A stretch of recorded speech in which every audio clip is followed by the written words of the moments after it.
कधीच नाही चुकणार तुमचे फेवरेट टीव्ही शोज झी5 सोबत, तेही एकदम फ्री। मॉम कुठेही जाणार नाहीये निशी, आणि आता तर मला सगळं ऐकायचंय। मॉम आपल्या बाळाला या जगात येऊ देणार नाही असं का वाटतंय तुला?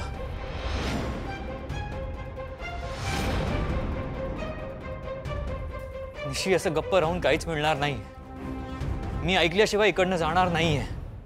नीरज, ती खोतांची मुलगी, ती स्वतःला त्रास करून घे, पण तुझ्या आणि तुझ्या मॉमच्या नात्यामध्ये कधीच येणार नाही।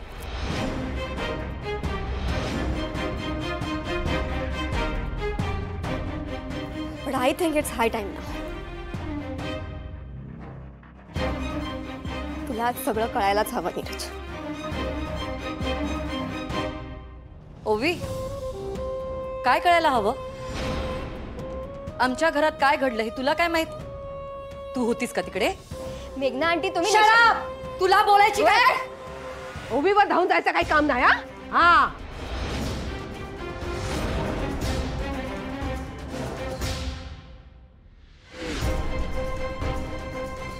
ती ताज बोलता जा तुम्ही वागलास, आणि हा रोप ना तिच्यावर झाडायचा नाही, नाहीतर आमका पण असं वागता येता।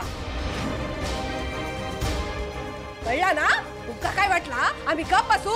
आम्ही पण गप बसणार नाही काय? मग तुम्हाला काय वाटतं आम्ही गप्पा बसू? तुम्ही काय चांगला समजताय? आम्ही काय गप्पा बसणार नाही का? अरे पण ते काय बोलतायत? इनफ, बोलू दे ओवीला। ओवी, तू बोल।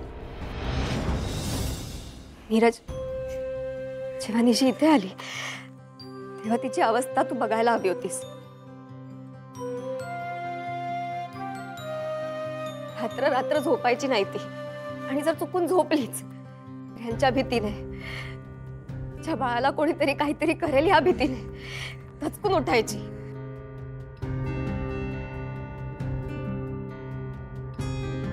ओवी, आमच्या बाळाला कोण काय करणार आहे? निशी, असं का बोलतीयस तू? कारण मेघना आंटीने निशीचं अबॉर्शन करण्याचा प्रयत्न केला होता।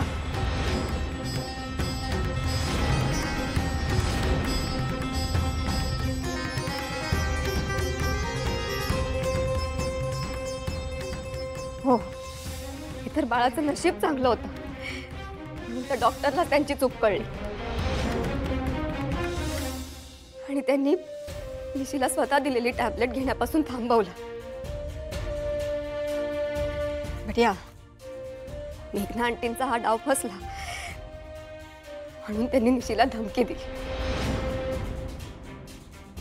की जर निशी त्या घरात थांबली तर त्या तिच्या बाळाला कधीच जगू देणार नाही।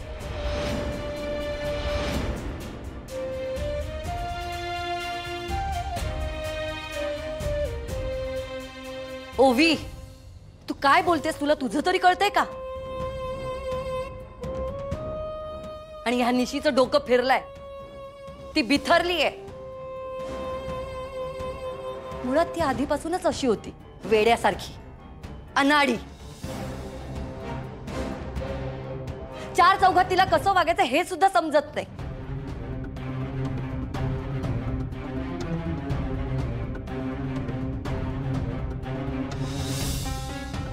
हिच्या वेलकम पार्टीत नीरजच्या भावाच्या कानाखाली मारली हिने।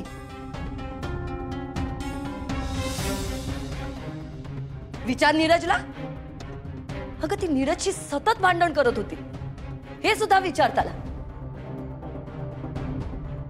पण आम्ही कुठलीही तक्रार केली नाही तुमच्याकडे, आणि हेच चुकलं आमचं, म्हणून हिच्या बाळाला मी मारण्याचा प्रयत्न करते असा माझ्यावरचा खोटा आरोप ऐकून घ्यावा लागतोय मला।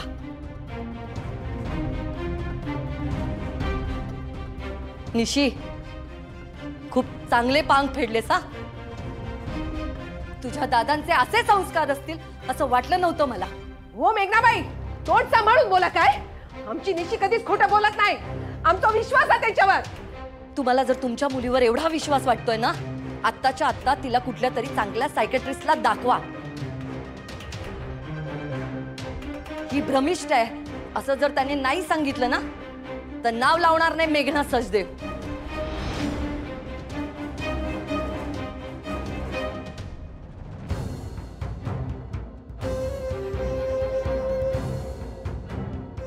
खरं तर अशा मुलीच्या बोलण्यावर विश्वास ठेवून माझा मुलगा मला जाब विचारतो यासारखं दुःख नाही. आज एक आई म्हणून मी हरले आणि काल आलेल्या ह्या मुलीच्या बोलण्यावर विश्वास ठेवून माझा मुलगा माझ्यावर संशय घेतो.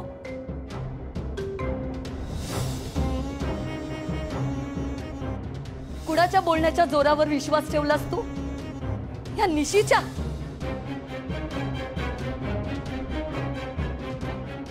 नीरज, मी निशीला त्रास दिलाय हे सिद्ध करण्यासाठी एक तरी पुरावा आहे. हे सगळे माझ्या विरोधात बोलतात. त्यांना विचार, आहे का पुरावा? हो, आहे पुरावा.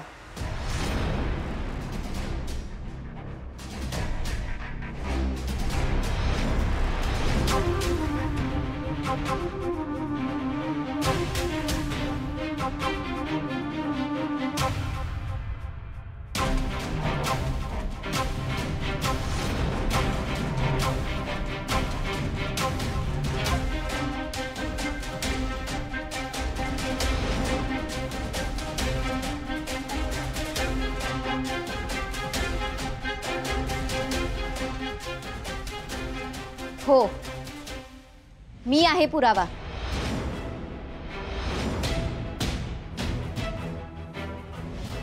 पुरावा आणि साक्षीदार दोन्ही इथे तुमच्या समोर. चारू, आता ह्या कशा केला इकडे? हा, एक काय कमी होता आता दुसरा इला? लाली आत्या, यांना साक्षीदार हवाय ना? यांनी केलेल्या कृत्यांचा पुरावा हवाय ना? तर मी आहे जिवंत पुरावा.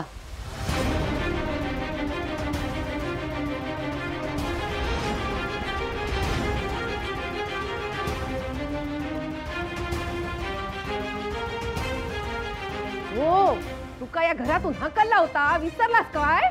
हा, मग परत कशा केलास? जा आयसून तोंड काळा कर तुझा. थांबा लालिताई, मी बोलवला हा चारुक.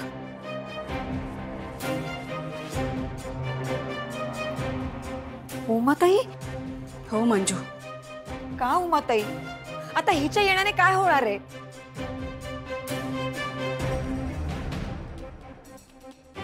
मंजू, सगळ्या गोष्टीची उकल वेळच्या वेळी होणं गरजेचं आहे. चारूशी जा काय बोलूचा आहात आम्ही नंतर बोलेन, पण आधी गैरसमज दूर होणं आणि सत्य समोर येणं गरजेचं आहे. बोल चारू, मेघनाताईंना असं का म्हणालीस? कसले पुरावे? कोण साक्षीदार आहे तुझ्याकडे? वा वा वा, आता ही बोलणार आणि तुम्ही सगळे ऐकणार. हिनी तुमच्या घरात काय काय केलंय हे तुम्ही सगळे खोत विसरलायत का? तुमची तरी चूक काय म्हणा.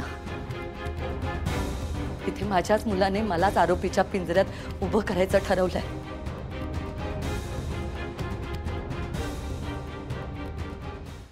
झी5 ॲप डाउनलोड करा आणि पहा सर्व एपिसोड्स एकदम फ्री.